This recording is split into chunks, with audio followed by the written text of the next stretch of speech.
नमस्कार दोस्तों, जय जोहार। मैं कौशल तिवारी और बिहनिया संध्या में आपका स्वागत है।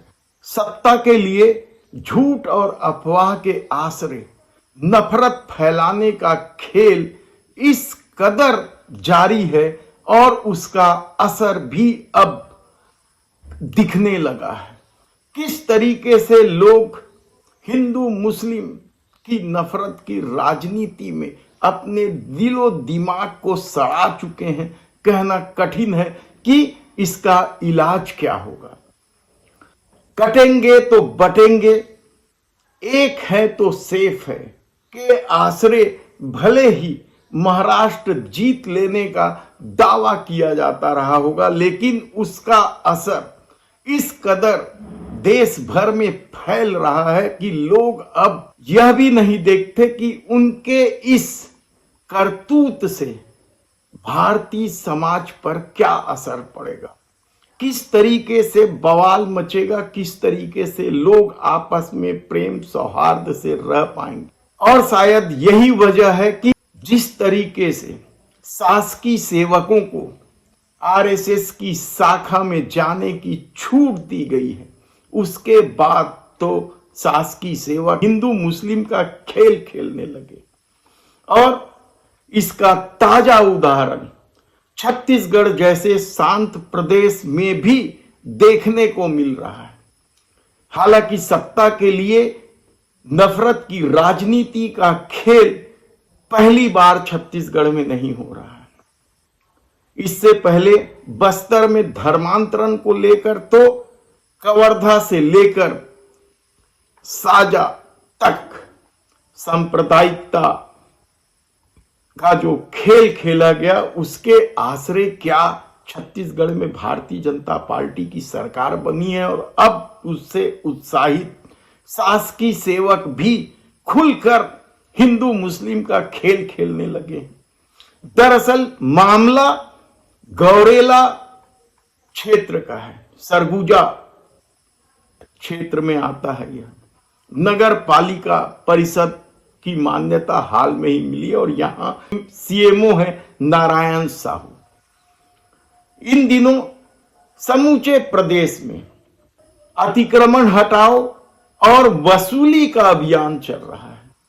इसी अभियान के तहत सीएमओ नारायण साहू ने कर्मचारियों के ग्रुप में, व्हाट्सएप ग्रुप में लिख दिया कि भाईजान लोगों से बकाया वसूली किया जाए टैक्स का, और जो भाईजान पैसा नहीं पटाते हैं उनका नल कनेक्शन काट दिया जाए। और इसे लेकर ही बवाल मचा हुआ है। कायदे से तो सीएमओ को यह फैसला सभी समाज और सभी धर्म के लोगों के लिए करना था, सब नागरिकों के लिए करना था कि जिन लोगों ने भी जलकर नहीं पटाया है, टैक्स नहीं, संपत्ति कर नहीं पटाया है, उनका कनेक्शन काट दिया जाए। लेकिन व्हाट्सएप ग्रुप में नारायण साहू ने लिखा कि भाईजान लोगों का, और इसे लेकर मुस्लिम समुदाय आहत हुआ है और वे नारायण साहू के खिलाफ कार्रवाई करने के लिए एसपी, कलेक्टर, थाना प्रभारी सब का दरवाजा खटखटा चुके हैं। लेकिन यदि इस तरह का खेल सत्ता के लिए सुविधाजनक है, उसके राजनीतिक हक में है, तो फिर कार्रवाई कैसे होगी। एसपी मैडम ने हमें पूरा आश्वासन दिया है कि इस पे जो है जो भी नियमता है कानूनी कार्रवाई की जाएगी। और कलेक्टर मैडम से मुलाकात नहीं हुई, डहरिया सर से, उन्होंने भी आश्वासन दिया है कि पूरी कार्रवाई होगी इस पे।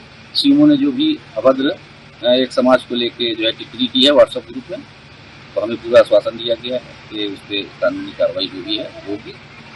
अभी तो मैडम ने जो तो 3 दिन के अंदर बोला है कि मैं तत्काल आज बात करूंगी कलेक्टर मैडम से, और नहीं होने पे जो है फिर हम लोगों ने अपना मत भी रख दिया है कि हम जो है इसके बाद फिर जो है आंदोलन करेंगे और नगर पंचायत का घेराव वगैरह भी कर सकते हैं अगर कार्रवाई नहीं होती। देखिए, हम लोग यहाँ पर नगर पालिका के सीएमओ जो नारायण साहू, उन्होंने एक व्हाट्सएप ग्रुप में मुस्लिम समाज के नल कनेक्शन को काटने को लेकर अभद्र टिप्पणी की।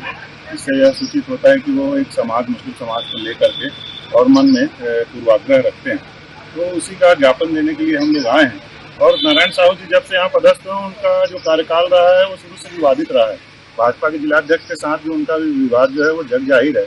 और ये पेंड्रा गौरेला जो क्षेत्र है शांति का टापू है, यहाँ पर रह करके इस तरीके से वो किसी एक समाज विशेष को लेकर के टारगेट कर रहे हैं और उसका नल कनेक्शन की बात काटने की बात कह रहे हैं, जो कि अनुचित। गौरेला सीएमओ के खिलाफ किसी तरह की कार्रवाई नहीं की जा रही है, केवल आश्वासन दिया जा रहा है और इसे लेकर मुस्लिम समाज में बेहद आक्रोश है। और उन्होंने चेतावनी दी है कि यदि सीएमओ के खिलाफ कार्रवाई नहीं होती है तो वे बड़ा आंदोलन करेंगे। लेकिन इसी प्रदेश में यदि किसी ने मोदी के खिलाफ या भारतीय जनता पार्टी के नेताओं के खिलाफ लिख दे कोई शासकीय कर्मचारी, तो उस पर तत्काल कार्रवाई होती है, एफआईआर होती है। लेकिन इस मामले में अभी तक शासन प्रशासन ने कोई कार्रवाई नहीं की है।